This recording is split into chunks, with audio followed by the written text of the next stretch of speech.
గురుగారు అయితే కాలభైరవుడి దర్శనం కళలో కనిపిస్తూ ఉంటుంది. ఎక్కువగా దేవుడి గురించి ఆలోచించడం వలన, లేకపోతే కనుక ఆ మార్గంలో రావాలి అని ఒక సంకేతమా? ఏ విధంగా చూడాలి అని అంటారు? అంటేనమ్మా, ఇప్పుడు ఎవరికైతే భయం ఉంటుందో, ఎవరికైతే కష్టం ఉంటుందో, వాళ్ళు ఎక్కడో ఒక్కడ భైరవ స్మరణ వింటూ ఉంటారు. అంటే నేనున్నాను, నేను రక్షిస్తాను, ఒకసారి నా వైపుకు చూడు అని ఇది ఆయన చూపిస్తూ ఉంటాడు మనిషికి. మీరు ఎక్కువగా గమనిస్తూ ఉంటే, మనం రోడ్డు మీద ఏదైనా కారు వేసుకుని వెళ్తూ ఉంటాం, ప్రయాణంలో కుక్కలు అడ్డొస్తూ ఉంటాయి, ముందుగా ప్రమాదం ఉందని తెలియజేస్తూ ఉంటాయి. అక్కడికి మనం ఆగిపోతే ఆ ప్రమాదాన్ని తప్పించుకుంటాం.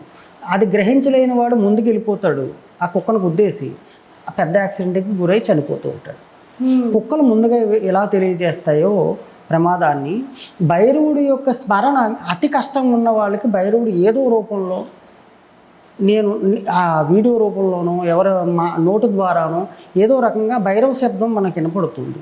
అయితే మరి కుక్కలు కళలో వచ్చినా కానీ అదే నిదర్శనం అనుకోవాలి. అదే ఏదో ప్రమాదం ఉంది, ఆయన్ని చేరుకోవడం వల్ల రక్షణ పొందుతామని చెప్పి మనిషికి ఒక ముందుగా ప్రణాళిక తెలుస్తుంది, హింటు. దాన్ని గ్రహించి మనం భైరవుని పట్టుకున్నాం అనుకోండి, ఆ ప్రమాదం నుంచి బయటపడతాం. ప్రతి ఒక్కళ్ళు మంత్ర సాధన చేయాలని ఏమీ లేదు, భైరవ సాధన చేసేయాలి, కఠోర నియమాలు పాటించేయాలి, వామాచార దక్షిణాచారాలు చేసేయాలని ఏం రూల్ లేదు. భైరవాష్టకం చదువుకుని ధూపం దీపం నైవేద్యం చేసుకుంటే చాలు, భైరవుడు రక్షించేస్తాడు. చాలా అతి స్వల్పంగా రక్షించేవాడు, ఎటువంటిది ఆశించకుండా రక్షించేవాడు, అతి త్వరగా రక్షించేవాడు కాలభైరవుడు. మరి ఎందుకని ఉపాసన చాలా కష్టము, తీవ్ర సాధన, అందరూ కాలభైరవుడి ఇప్పుడు మంత్రం తీసుకోకండి అని చెప్పేసి వింటూ ఉంటారు. కష్టం ఉన్న వాళ్ళందరూ భైరవ మంత్ర సాధన చేయాలని కాదమ్మా. అంటే శాశ్వతంగా నేను భైరవుని ఉపాసించాలి, శాశ్వతంగా నేను ఒక భైరవ ఉపాసకుడిని అనిపించుకోవాలి, నేను 10 మందికి సాయం చేయాలి, భైరవుడిని అనుగ్రహం పొంది నేను మోక్షానికి వెళ్ళాలి అని శాశ్వతమైన మార్గాన్ని ఎంచుకున్న వాళ్ళు మాత్రమే భైరవ ఉపాసనలోకి రావాలి. అంతేగాని ఈ రోజు నాకు కడుపు నొప్పి వచ్చింది కాబట్టి భైరవ ఉపాసన తీసేసుకున్నాం, కడుపు నొప్పి తగ్గగానే మానేస్తాననే వాళ్ళు రాకూడదు. అలాంటి వాళ్ళు కష్టాలు తీరాలనుకునే వాళ్ళు భైరవ అష్టోత్తరం చేసుకోవచ్చు, భైరవాష్టకం చదవచ్చు, భైరవ కవచం చేసుకోవచ్చు, ధూపదీప నైవేద్యాలు పెట్టుకోవచ్చు, కుక్కలకు ఆహారం పెట్టుకుని అలా కూడా భైరవుడు అనుగ్రహిస్తాడు. నామజపం చేసుకోవచ్చు.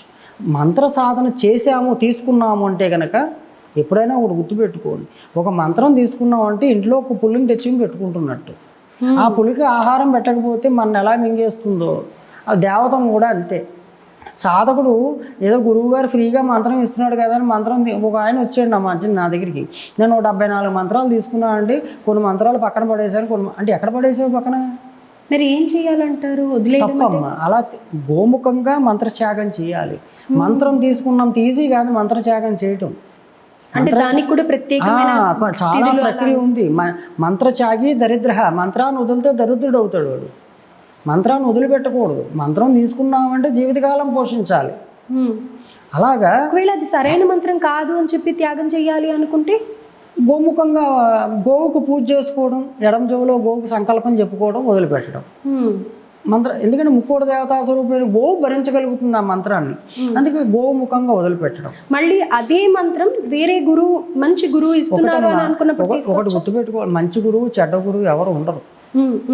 ఇప్పుడు మీ స్కూల్లో మాస్టరు తెలుగు చెప్తారు, పక్క స్కూల్లో మాస్టరు తెలుగు చెప్తారు, అర్థం చేసుకునే గుణం నీకు లేకపోవడం అంతే కదమ్మా.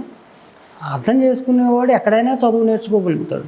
గురువులు చెడ్డవాళ్ళు ఉండరు, మంత్రం చెడ్డది ఉండదు, సాధకుడే చెడ్డవాడు అవుతాడు. అర్థమైంది? సాధన చెయ్యాలి అనే కఠోర నియమాలు పాటించినప్పుడు ఆ గురువు గారు చెప్పిన గురుభక్తి ఉండి, మంత్రం మీద భక్తి ఉంది, మంత్రం మీద నమ్మకం ఉండి చేసిన వాడు ఖచ్చితంగా దేవత. ఇప్పుడు నేను దాటి చెప్పాను, భర్త కన్నప్పకి ఏ మంత్రాలు వచ్చు, ఏ తంత్రాలు వచ్చు. నీకు నమ్మకం, గుడ్డి నమ్మకం ఉండాలి గురువు మీద, మంత్రం మీద. ఎంచుకునేటప్పుడే మంచి గురువా చెడ్డ గురువా అని ఆయన బ్యాక్గ్రౌండ్ అంతా ఎంక్వైరీ చేసుకుని తీసుకున్నాక ఎవరో చెప్పారని చెడ్డ గురువు అనిపించకూడదు. ఒక ఆవిడ నాకు ఆ మధ్యకాలంలో ఒక 3 సంవత్సరాల క్రితం ఫోన్ చేసి, నాకు తెలియక ఒక గురువు గారి దగ్గరికి వెళ్ళానంటే ఆ గురువు గారు ఎలా అంటే అన్నాను. తప్పు నీదమ్మా, ఆయనది కాదమ్మా, నువ్వు ఆగు. ఇప్పుడు వేరే గురువుల దగ్గర మంత్రాలు తీసుకున్న వాళ్ళు నా దగ్గరికి వస్తూ ఉంటారు. నీ గురువునే నువ్వు పూజించుకో, నేను నీకు విద్య నేర్పుతాను, నీ గురువునే పూజించు, నీ గురువునే నమ్ముకో, నీ గురువునే పాదుకులనే పట్టుకో. నేను కాదు నీ గురువు, నాయనే నీ గురువు అని చెప్తుంటాను. అంతేగాని ఆ గురువు మంచివాడు కాదయ్యా, నీకు విద్య నేర్పలేదు చూడు, ఆయన వదిలేసి నా దగ్గరికి రా అని నేను ఎప్పుడు చెప్పను. అది తప్పు. అలాంటి ఆచారాలు మనం నేర్పకూడదు. ఎవరి దగ్గరే నీ గురువుని పట్టుకో పాదాలు.